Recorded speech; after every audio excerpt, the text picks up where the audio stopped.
Hello friends, and welcome to a new video series that I would like to call Maya in her kitchen.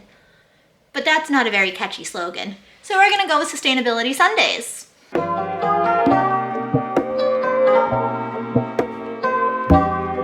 Maya, what are Sustainability Sundays? It's pretty much what it sounds like. On Sundays, every Sunday, hopefully, but we all know how I am when it comes to sticking with any schedule.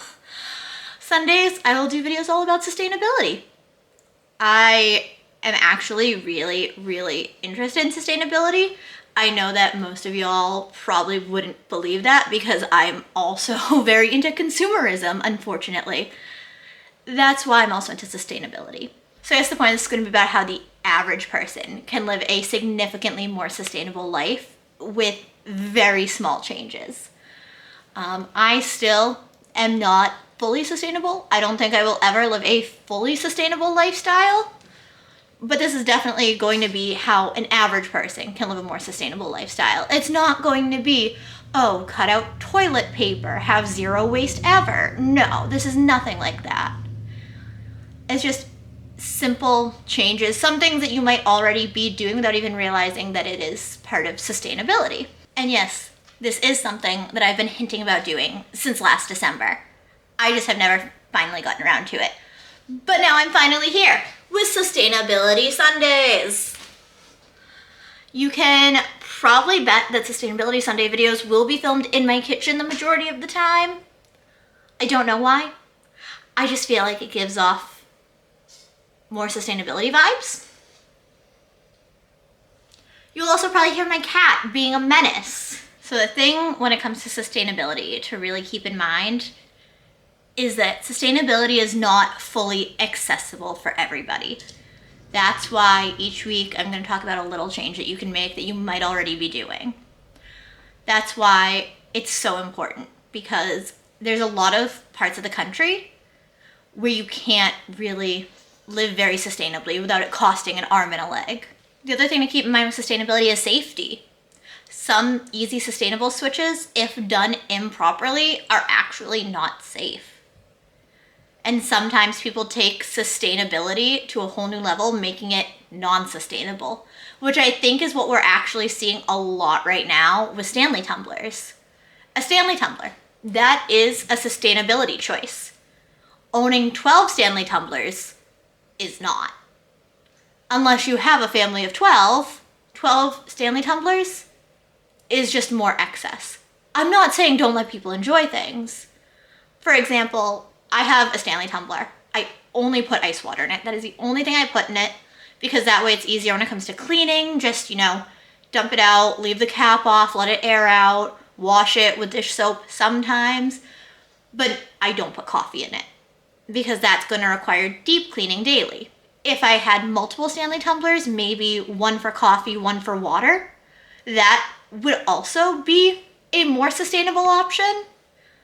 But when you have so many tumblers, just be like, which one do I want to use today? That's not a sustainable choice. And I feel like we're seeing a lot of that right now. And people are saying that they're doing it because it's sustainable. And that's where these videos come in, telling you what is and isn't more sustainable. Now that I've told you what Sustainability Sundays are going to be about, let me tell you about some of the things that I was shocked to learn were sustainable, because I was convinced they were not. So the first thing that I was shocked to learn is actually sustainable is maximalism, which, if you don't know what that is, it's very much me. My fiance is very much a minimalist. He doesn't really like having a lot of stuff up on walls or on shelves, versus me. I love having a bunch of decor around. I love having a bunch of eclectic mishmashes of things. But you would think that that's not at all sustainable because you're getting more and more things. The thing is, you don't need to buy all of your eclectic maximalism things brand new. When I go to Savers with my fiance and I find, a rug that I love, well, actually, I don't normally buy rugs there because I am terrified of bed bugs. But if I go out to the thrift store and I find a bunch of books and I find cute decor and I find a cute vase, you can bet your butt that I'm going to be buying an obnoxious leopard print wall art versus going to IKEA and buying things that are mass produced at IKEA. The maximalism is definitely more sustainable if you're buying it secondhand because you are saving those things from just being waste. I know that that still sounds like it's just more shopping, but if someone doesn't buy that, it's just going to get thrown out and you're just creating more waste. Therefore, maximalism, when sourced from secondhand, is very sustainable and easier. For example, I don't have matching furniture because I've gotten everything from Facebook Marketplace, which is more sustainable. This was a big one for me. I learned that using the washing machine was significantly more sustainable than washing clothes by hand, which I know sounds ridiculous because who washes clothes by hand? Like these days, everyone has a washing machine. I don't have a washing machine. So we were doing the laundromat, going to his parents' house, all that fun stuff to do them. And then finally we just got sick of it and started washing some clothes by hand. Like my work clothes, we'd wash them by hand. We'd put PJs and like my day off clothes in the washing machine, but it was just easier for us to wash clothes that I needed frequently by hand. And then we found out how much water we wasted by doing that. Washing machines, as much as you just think, oh, they're just a part of life, they're actually a lot more sustainable because you use a lot less water. And going with the same thought process, dishwashers are actually significantly more sustainable than washing dishes by hand. That one blew my mind. But you use significantly less water with a dishwasher. Yes, you're using more electricity, but you're using significantly less water. So it ends up being significantly more sustainable. You also are using less product when you are washing your dishes in a dishwasher than when you are washing them at the sink. And most of the time, for the dishwasher, you can get little powder tablets that come in cardboard boxes, so there's also less plastic waste. You ready for one of the most shocking things to learn is sustainable, which I know I've already said about those other things, but something that I learned is actually more sustainable? Flying.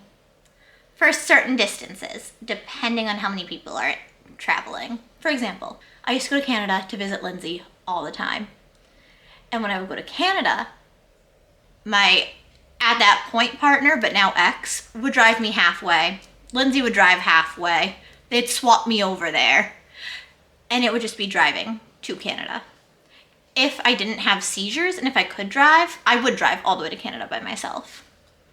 That would be one person putting out all those emissions for that trip and the trip back. Now imagine an entire plane full of people, all of those emissions. This is what would have been 8 to 12 hour drive, depending on traffic, depending on the path that we'd take. I've taken the bus there and it's been 12 hours, which is why I say 8 to 12 hours. Imagine a plane full of people that would be making that same drive from Boston to Buffalo, because I would just drive across the border with her. But because when I have flown, I've flown Boston to Buffalo. And you know what? If all those people on that flight that was maybe an hour in the air, if all those people drove, think about all that exhaust that would put out. Now, not saying that a plane doesn't put out a very large amount of exhaust.